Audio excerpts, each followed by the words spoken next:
நம்ம உடம்புல இரத்த சிவப்பணுக்கள் மற்றும் டிஎன்ஏ உற்பத்திக்கும் நரம்பு மண்டலத்தோட சரியான செயல்பாட்டிற்கும் விட்டமின் பி 12 மிகவும் முக்கியமானது. நம்ம உடம்பால் பி 12 தானாக உற்பத்தி பண்ண முடியாது. அதனால பி 12 இருக்கிற உணவுகளை தினமும் சேர்த்துக்கொள்வது அவசியம். பி 12 நம்ம கல்லீரலில் சேமிக்கப்படுது.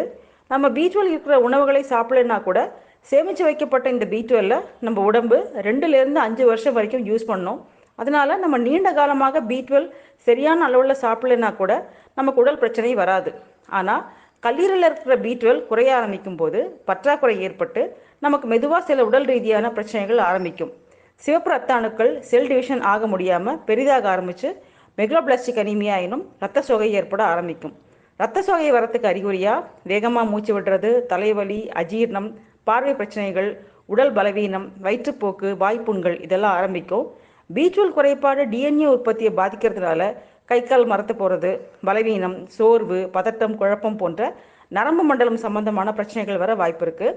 ஆராய்ச்சிகளில் பார்த்தோன்னா இந்தியாவில் பி 12 குறைபாடு பெரியவர்களுக்கு 47 முதல் 71%, குழந்தைகளுக்கு 13.8%, இளம் பருவத்தினருக்கு 35.6% இருக்கிறதா சொல்லியிருக்காங்க. விட்டமின் பி 12 குறைபாட்டை தவிர்க்க நம்ம ஒரு நாளைக்கு எவ்வளவு பி 12 சாப்பிடணும், பி 12 நிறைந்த உணவுகள் என்னென்ன, மேலும் தகவலுக்கு இந்த பேஜை ஃபாலோ பண்ணுங்கள்.